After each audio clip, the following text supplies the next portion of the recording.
once you get older, I think there is like more stuff in your life that is affecting your motivation in the game. I think the motivation is one of the crucial parts, especially when you get like to 30s. Yeah.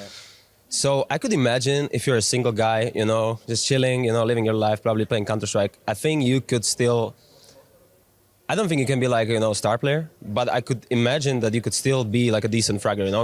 I see it in Forest in a way, you know. Yeah. I mean, the guy has 2 kids, and I mean, he's still owning people, you know, but it's, you see that the motivation is not there anymore for like a tier 1, you know. So I could see that maybe in some universe where he wouldn't have 2 kids, you know, and he would be just playing Counter-Strike, it would be just him and Counter-Strike, you know. You never know, man. You can maybe play until 40. I'm gonna test it out probably. I'm gonna be the first one to experiment with it, you know. I'm gonna end up being myself with fucking 4 cats, being 50 years old, just playing Counter-Strike, you know. Yeah, you sit him on the sofa, you say, come watch Daddy's match, everybody. Come. Yeah. All right, FaZe Clan, Howie or Rain, tell me, are you super happy that you're back because you can sleep again? Yeah, of course. I'm very happy I'm back. Sleeping is a big part of it, but I'm happy to be at a tournament as well. Also, some Counter-Strike doesn't look too bad? Yeah, Counter-Strike is the main reason. All right, that's cool. Can you please, Russ, how about you at least make it to the grand final this time to stop making us all look bad on the broadcast? Yeah, I mean, that's the plan, but, you know. How would you feel if I started shooting at you while you're doing your job? It's fine. I think I can still perform at my highest level. You think? Yeah, I mean, I'm supposed to perform at my highest level with no distractions. I don't know if I could hit a headshot every time like you. I mean, what if you hit one of my keys, though? Like, well, I wouldn't try to intentionally sabotage, you know. It would probably just happen on its own. Yeah, like a small bump. Did you like fall into a well when you were a kid or something? So like you're just incredibly accurate at everything. Were you like a menace in elementary school when it would snow? No, I didn't do any things like that. No snowballs or anything being thrown. But maybe, I mean, I played a lot of Quake when I was a kid, so maybe it has something to do with that. That's it. Just a natural talent. All right. Another natural talent over here. Brokey. Yes? Yo. What's up? How does it feel to have the weight of whole of Latvia on your shoulders? Good. Are you better than your kinder? Maybe.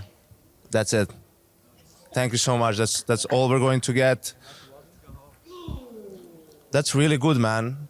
Do you really think you can just like, you're doing media now and you're playing ping pong and you think what? Like I'm just gonna leave you alone? I'm not gonna bother you? Like I'm gonna say like, oh no, I can't talk to him. He's playing ping pong. I don't care about your ping pong, man. I don't care about your. Oh, you don't care about my media? Can you say that one more time for the camera? I care about the media. He cares about the media. Do you care about proving that you're the best Balkan player and, you know, beating G2 if they beat Movistar? I've beaten them many times lately, so why not? So you're the favorite? No, but we can beat them. Why not? Do you feel like it would be unfair if... G2. You think, but that's what I was going to ask. You think Movistar's going to beat them? I don't know. They still haven't played, so you just said G2, but... Well, do you think like... You think it would be fair to get, you know, more easy teams to play against? Yeah, I think it would be great to play against Movistar. What would be great for you, no? Hard to break it, so... Yeah, I know, that's what I say. But how about Sampaio? You don't feel bad for him? He has to play his ex-team? I mean, he already destroyed them on CCT, so why not again? Well, okay, like that's... you heard it from Alan first. He doesn't care. He'll play anyone. Are you the best in ping pong in this team? I don't think so, but I'm grinding, you know? You're trying. It's nerds. All right, you heard it here first.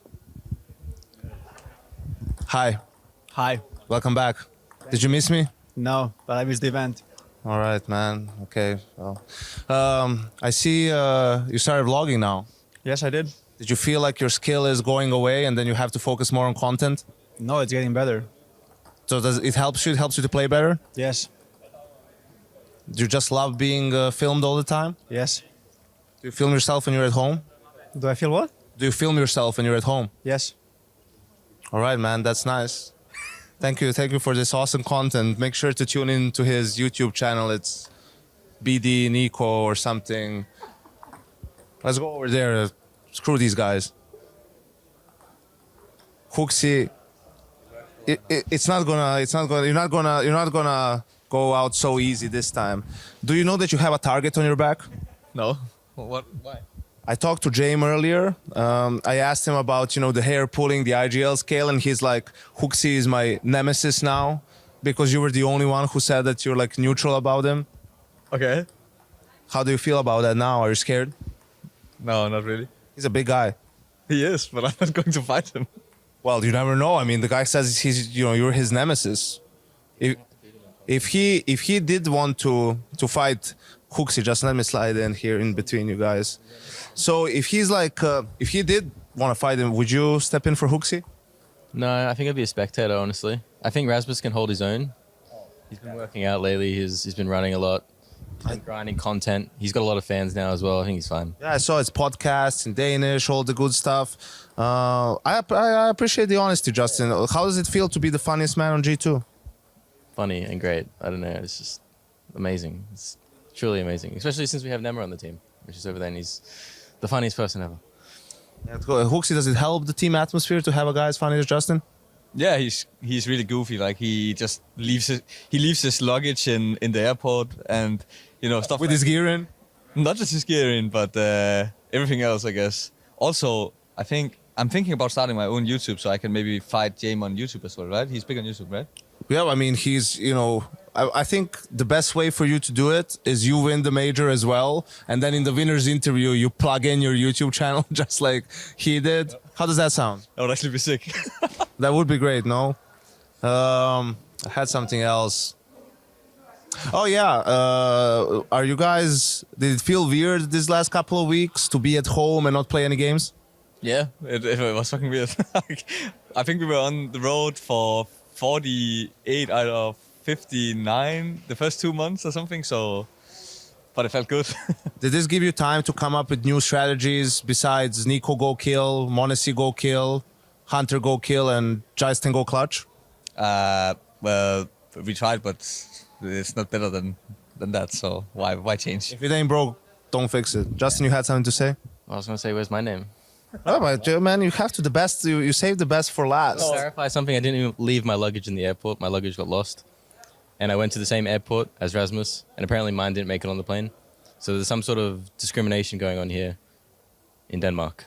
It sounds like a kerfuffle. Is it true that it's only because Justin is from Australia and you're Danish that you get preferential treatment at the airport? Yeah, I think the staff thought he was a kangaroo or something, so yeah, normally animals don't get to bring luggage and stuff, so yeah. He was trying to smuggle things in his pouch. Yeah. Plane was totally fine, I guess. Yeah.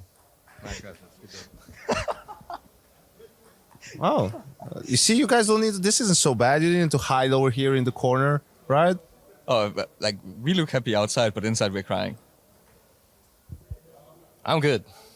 Yeah, you see, it's the funniest guy on G2, man. And Huxi, I wish you all the best, man. Figure out whatever it is that you have going on. And Also, why was mine in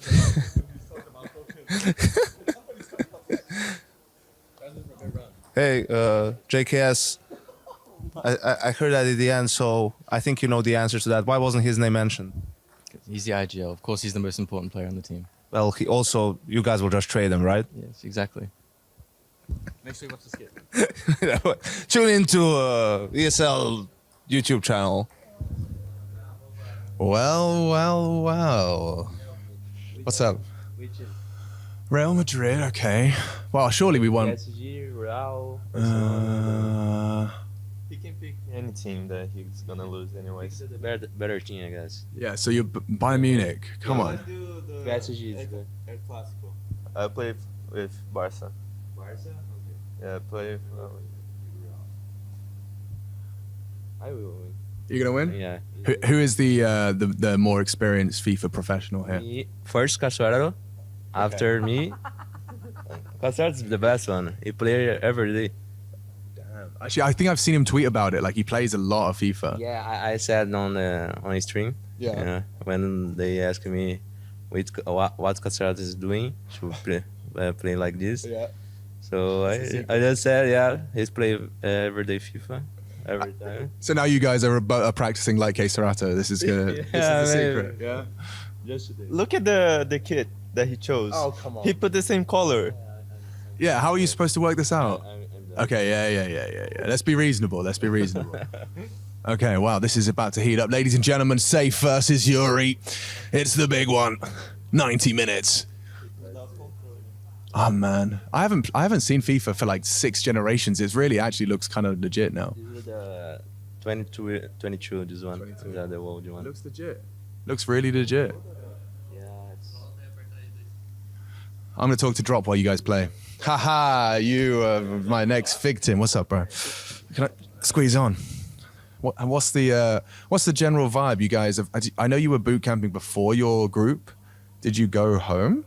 No, we traveled to Brazil to take a visa for Mexico to play the RMR, and after we just come back to here. We're doing a boot camp here in our house. So that's it. Yeah, no, it's nice. And I mean, a lot of people are excited to see, you know, this level up, the playoff teams are all stacked. You got Fnatic first. How was your head-to-head with Fnatic? Have you played them recently? Oh, I don't think so. I've never played against them. Is that always a little bit exciting, or is it a bit scary when it's blind? You don't. I mean, you can watch demos, but you don't really know until you're in the server what it's like to play against a team. I think it's kind of excited because when you play against the teams like you are used to play, you kind of know what the expectation. Yeah, you kind of know what they are going to do, but against Fnatic it's going to be different, and I kind of like that. Yeah. And you've been in the team a while now. Like when you showed up, I remember you showed up. I remember the first time I saw you, you just got like a crazy 4K pistol, 5K pistol on Inferno. And I was like, oh, this kid's nuts. But you've been here a while now. Do you still feel like the new kid? You know, Safe's here now. It's like you're not. Yeah, sure. I mean, I'm still 19. Yeah. So in terms of age, I still being a young kid, I'm gaining experience. Yeah. So with the time, I'm trying to become a better player. And do you feel that? Do you feel yourself kind of evolving, like your awareness, your expectations of your opponents? Do you kind of feel that your Counter-Strike level is going up with your team? Yeah, sure. I mean, every day I can feel during the practice and the tournaments, I can feel like I'm growing up. Sometimes it's not how I expect to be, but life goes like this, and I need to know how to deal with it. Actually, a really insightful answer. Thank you for taking the time. Much love, bro. Interesting. All right, what's the score? We got a 0-0. Yuri on the ball. Through ball. Oh, there's still a threat. Oh, ladies and gentlemen.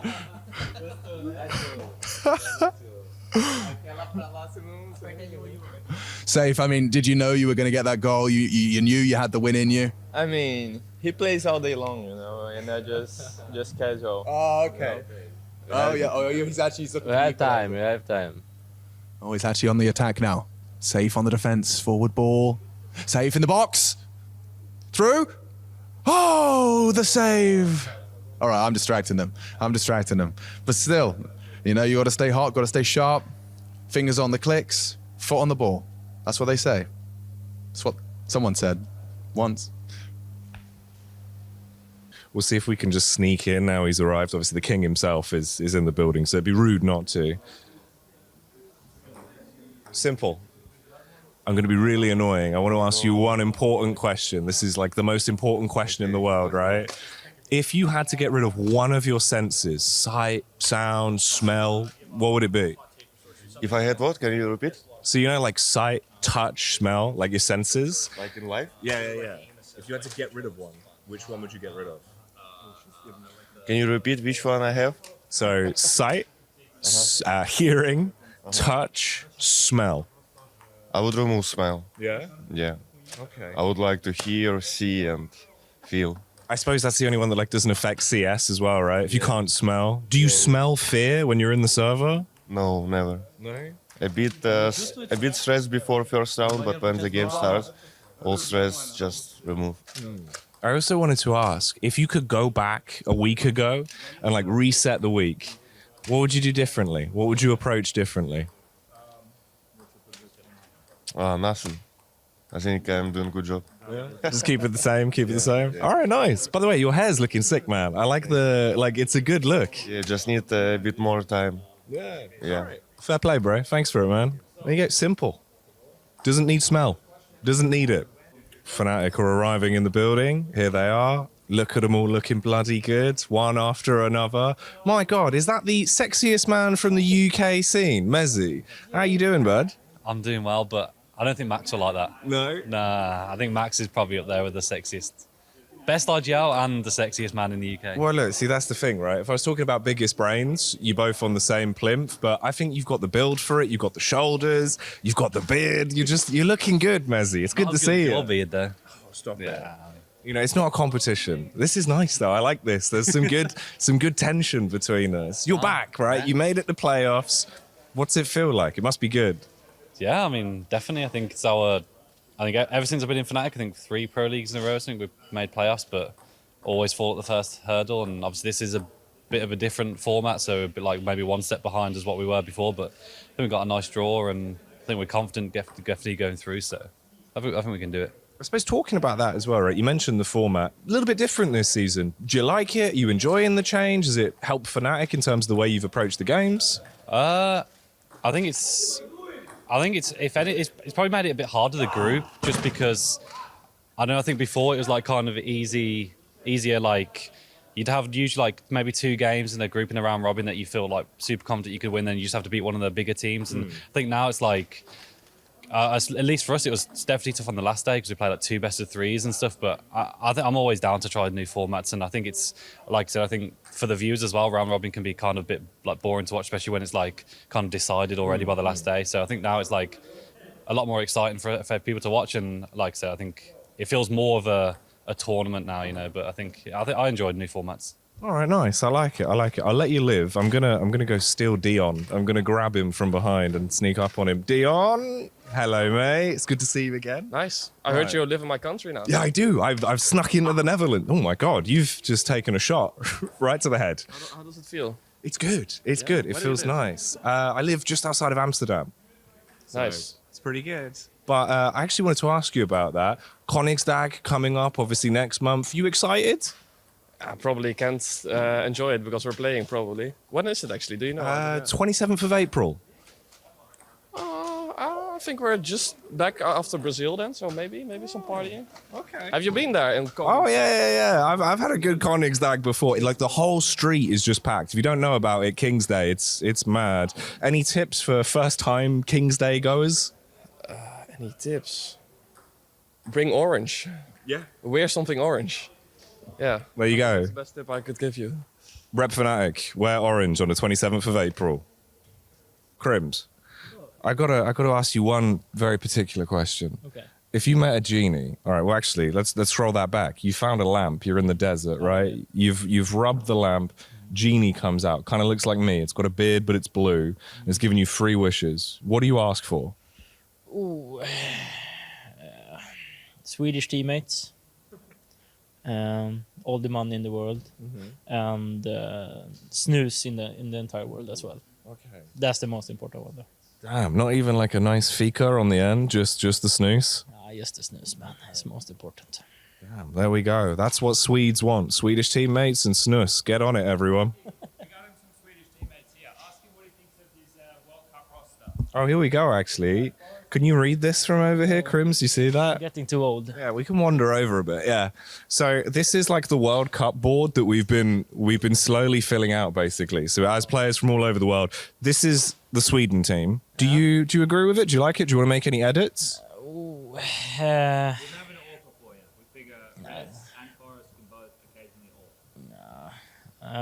Yeah, I guess so.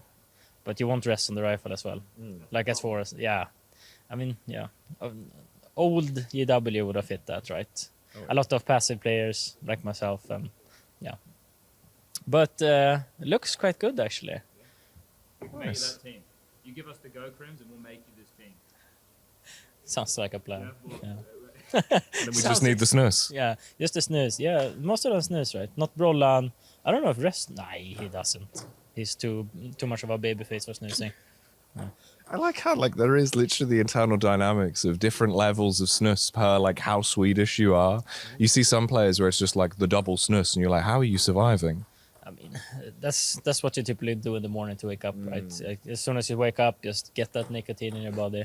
It's not good, kids, but yeah. I mean, just to wake up, you know, it's instead of a cup of coffee, you take a double snooze, and life is good, you know.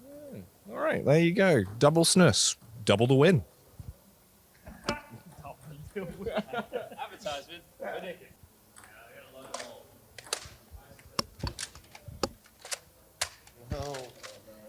You're out. You're out. It's like 1.6. You actually needed to buy. Okay. Okay. Simple. Like I've been like hunting players during the whole day, talking about animes. What is your top 3? The first one, Naruto. The second, probably Attack of Titan. And the third one, Death Note. But I didn't see a lot of animes. I just watched, I think, the most popular, I guess. So you're kind of like trying to improve it. You're trying to increase your list, or how is it? No, I mean, sometimes when I have time. But usually, I don't remember the last time I watched anime. Oh, it actually was 3 or 4 days ago, the new Attack on Titan. The 1 hour new series. Yeah.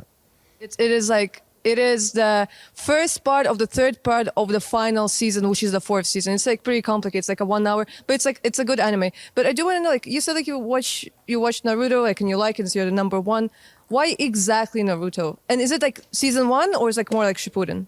I think it's just overall. I think I recommend like all parents to show their kids the whole anime when he was young and when he grew up. I think it's really good for young people to actually not give up and just always chase your goals and dreams. I also noticed like a correlation that like really often the players that actually watch anime are also like kind of like the better players in the team. Do you think there's actually something that makes the anime makes the players play better if they watch anime? Oh, maybe it gives you something. I don't know. Maybe it gives you some power. But for me, I don't know. It was insane anime, the Naruto. Like I couldn't even imagine that someone can create something like this when I was young. Right then. Thank you very much. You're welcome. Yeah. Okay, bud. So, ping pong. How does this translate to Counter-Strike? Why does this mean that you're going to win EPL? I mean, I'm winning 4-0, so that means I'm better than him. Here and in CSGO, so I think it translates very good. You can see. Okay. Give us a nice... Oh, see, that is... Oh, my God. That was... All right, I see, but you got the moves. You're quick on your feet. You're like a panther. Here we go. They're straight back in. This is intense action going on. I'm getting nervous. Damn, yeah, I know. I'm in your face. I'm freaking you out. Is it hard to concentrate? Esto no cuenta. No.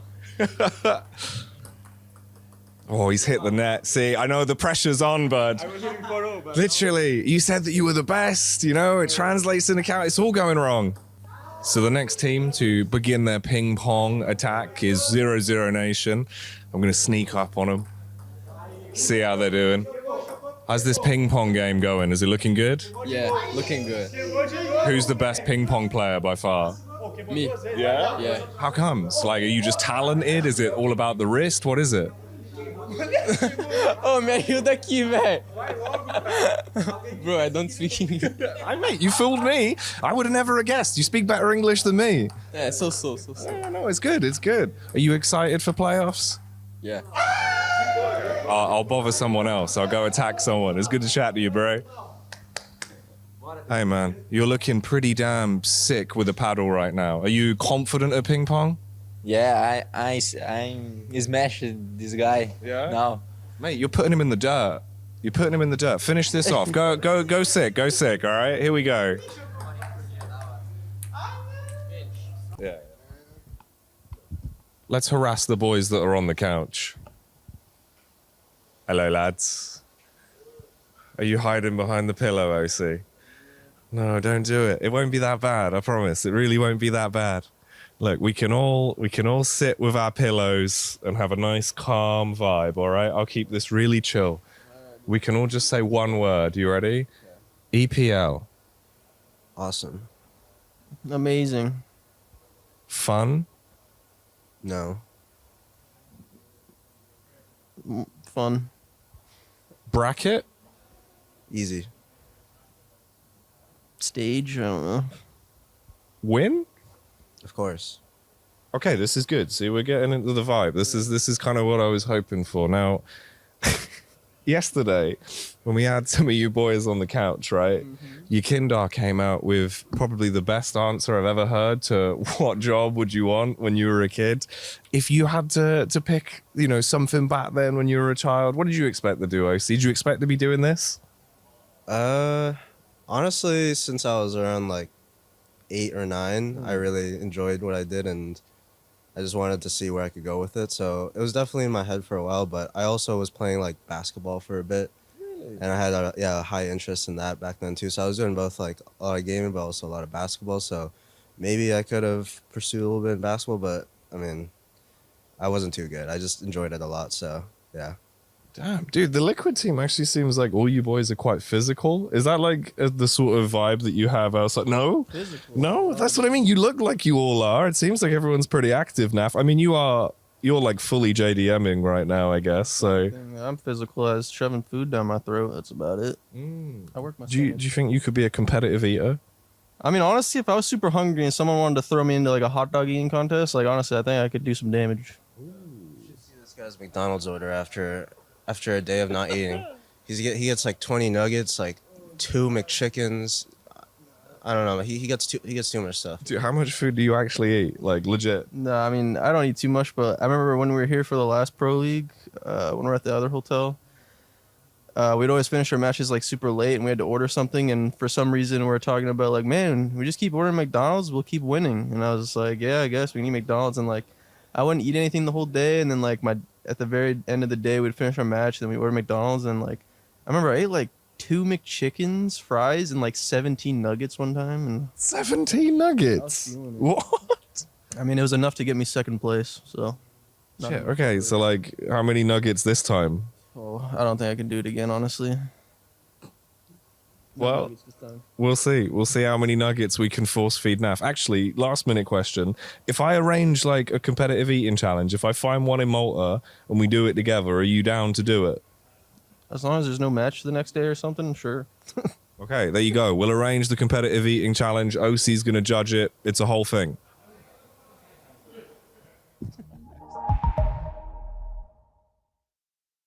ESL Pro League is brought to you in part by Intel, Asus Republic of Gamers, DHL, US Air Force, 1xBet, Monster Energy, and Gaming Malta.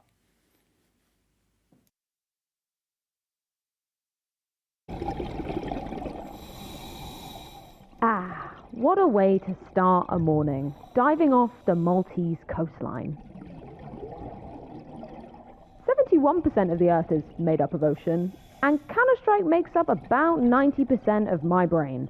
So where does that 161% leave us? At the semifinals of ESL Pro League Season 17, of course. FaZe, the great white in these waters, hungry for the Intel Grand Slam. Meanwhile, we thought NAVI were a shipwreck. More like they shipwrecked heroic, am I right? On the other side of the Med, ENCE bloomed like jellyfish to surprise us all and sting G2 and Vitality, leaving them locking tentacles with the giant squids of Cloud9. We all know they exist, but never quite see them at trophy level. Oh, show starts in a couple minutes, and I don't want to get decompression sickness. It's time to surface for the semi-finals.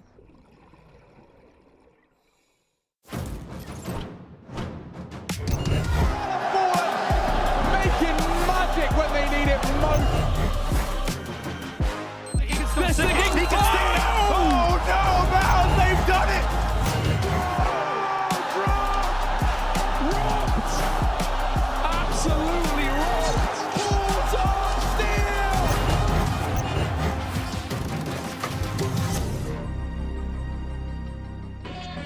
Well, contrary to popular demand, we don't find ourselves under the sea, rather in this very beautiful studio and awaiting on the doorsteps of semi-final Saturday. Yes, 4 teams do remain, and speaking of 4s, I raise you 5 experts down here on the couches. Gentlemen, Where do they go? 1, 2, 3, 4, 5. I don't know about you guys, but yeah. Scuba diving expert, of course. I was just going to compliment you for stepping in, right, and doing the cold opener instead of Maniac, who's off to rehab.